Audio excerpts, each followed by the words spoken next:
He spake and led the way, and the sceptred kings accompanied him, while the henchmen went for the divine minstrel. And chosen youths, 52, departed at his command, to the shore of the unharvested sea.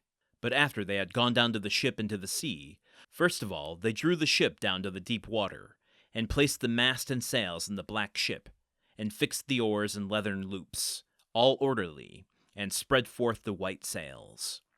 And they moored her high out in the shore water, and thereafter went on their way to the great palace of the wise Alcinous. Now the galleries and the courts and the rooms were thronged with men that came to the gathering, for there were many, young and old. Then Alcinous sacrificed 12 sheep among them, and 8 boars with flashing tusks, and 2 oxen with trailing feet. These they flayed and made ready, and dressed a goodly feast. The henchmen drew near, leading with them the beloved minstrel, whom the Muse loved dearly, and she gave him both good and evil.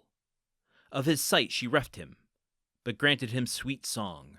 Then Pontonous, the henchman, set for him a high chair inlaid with silver, in the midst of the guests, leaning it against the tall pillar, and he hung the loud lyre on a pin, close above his head, and showed him how to lay his hands on it. And close by him he placed a basket, and a fair table, and a goblet of wine by his side, to drink when his spirit bade him. So they stretched forth their hands upon the good cheer spread before them. But after they had put from the desire of meat and drink, the Muse stirred the minstrel to sing the songs of famous men, even that lay whereof the fame had then reached the wide heaven, namely, the quarrel between Odysseus and Achilles, son of Peleus. How once on a time they contended in fierce words at a rich festival of the gods. But Agamemnon, king of men, was inly glad when the noblest of the Achaeans fell at variance. For so Phoebus Apollo, in his soothsaying, had told him that it must be, in goodly Pytho, what time he crossed the threshold of stone to seek the oracle. For in those days the first wave of woe was rolling on Trojans and Danaans, through the counsel of great Zeus.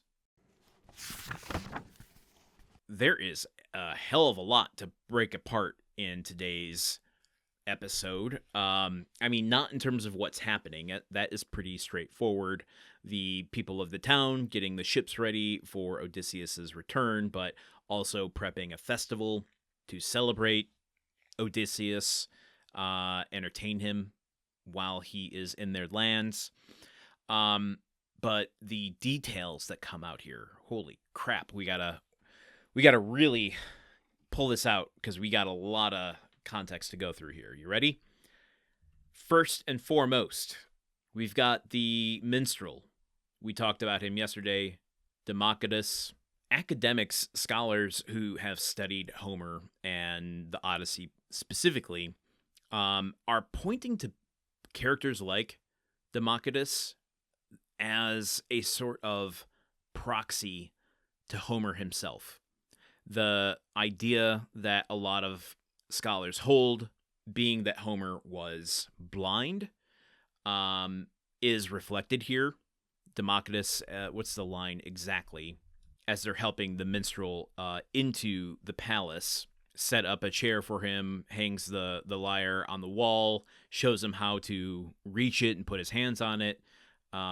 Because, as it says here, the minstrel, quote, whom the Muse loved dearly, and she gave him both good and evil.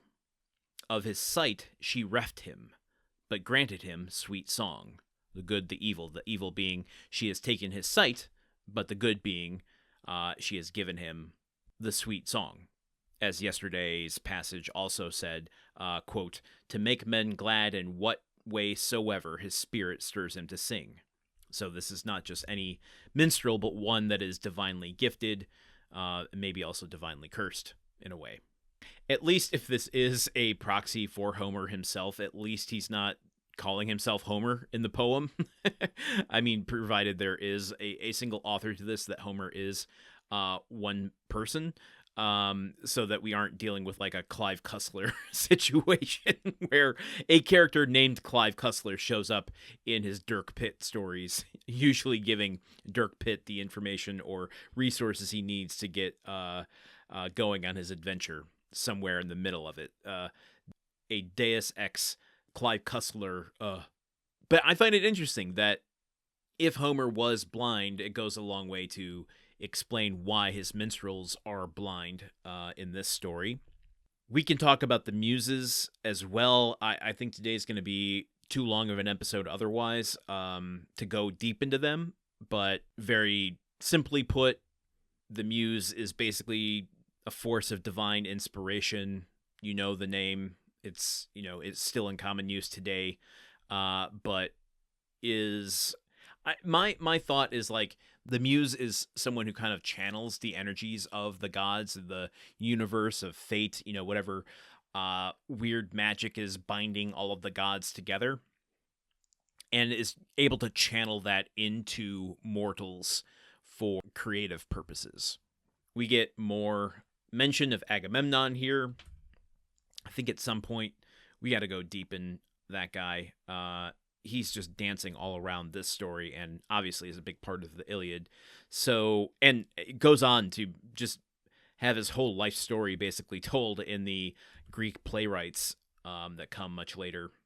But I think most interestingly is that Demodocus, when he starts singing the songs of famous men, as it says. Namely, he starts singing a song about the quarrel between Odysseus and Achilles. Now, is this evidence of the divine inspiration that Demodocus has? Because no one here knows that this is Odysseus yet. He has not given his name. He has not given his story.